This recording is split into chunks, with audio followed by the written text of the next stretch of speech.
stills, yeah.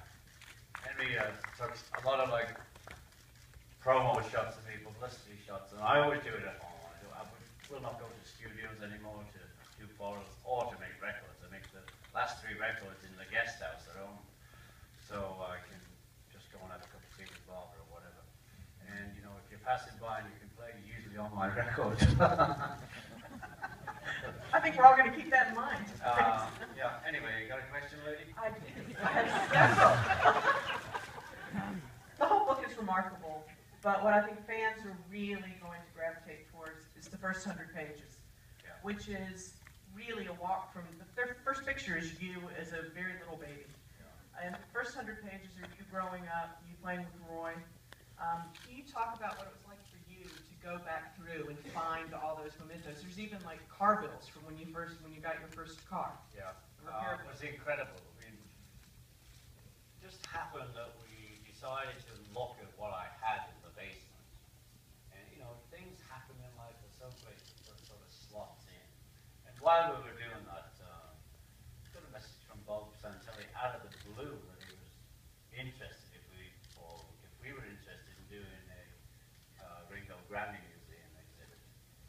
And so it gave us some more impotence to keep going, you know. And so we found this stuff. I mean, I was shocked what I found because, you know, I've been brain damaged for many years of my life. And just putting it in storage and putting it in the basement and that. And anyway, we found a lot of the clothes from the 60s. But then my mother died in 1976, and you know, she left a couple of boxes of stuff.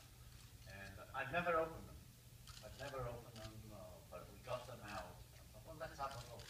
And she actually had all that early stuff. She had the letter from Rory. She had the Brian Epstein thing to tell us, look sharp, lads, it's a big gig. And stuff like that. So the first half of the book is we have to thank her, really, because she collected all that. And as I say in the book, you know, she loved every minute of my life. You know, bits from Germany, I mean, stuff you'd have in your pockets. Maybe she was going through my pockets, I don't know. But, she put it all in this box, you know, and now, this year, it became part of all of this. She had no idea that that stuff existed.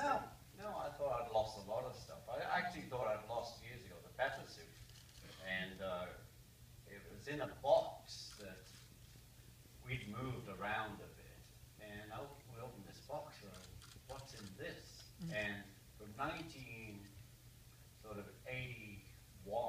it's been shoved in an outhouse on, you know, attached, not even attached, up the road from where we lived. And it'd never been opened, never been touched, so we just thought, oh, it's gone.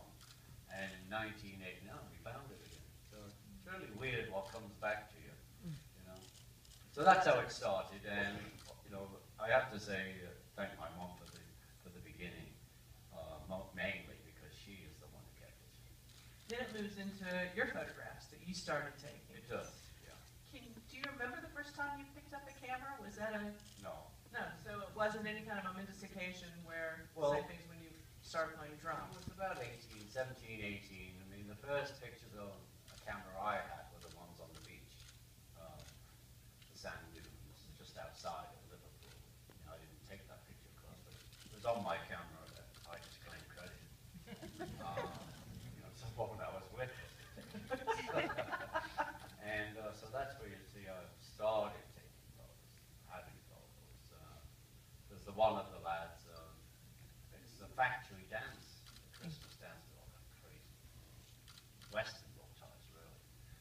Someone else took that, but I thought it was important, though it's called Photographs Ringo. Most of them are mine, but there are some that are just on my camera that, of course, I couldn't take them, and there are some that I just found, and I thought they helped the story move along. What story do you want this to tell? It's the story of your life, but it's also an inside look at, for everyone who thought they knew everything about the Beatles and you, it's a whole new chapter for them. Well, I think for me, you know, I've been asked many times to do my autobiography, and I keep thinking, you know, they only want 8 years, really. And I keep saying, well, you know, it'll be 5 volumes before I joined the Beatles. You know, I did have a life before it, and I did have that life, which was a great part of my life, and I have had a life after it. And personally, I like it with the photos. I can't remember ever reading anyone's autobiography. You know, it's just too much reading. I want to look at pictures and enjoy.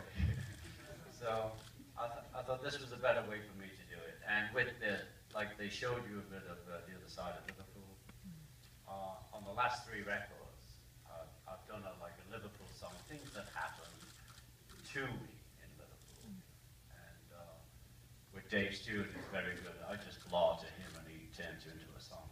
Because he's the genius. And so we're laughing now because, you know, I'm getting ready to make another record and it's actually going to be called Leaving Liverpool.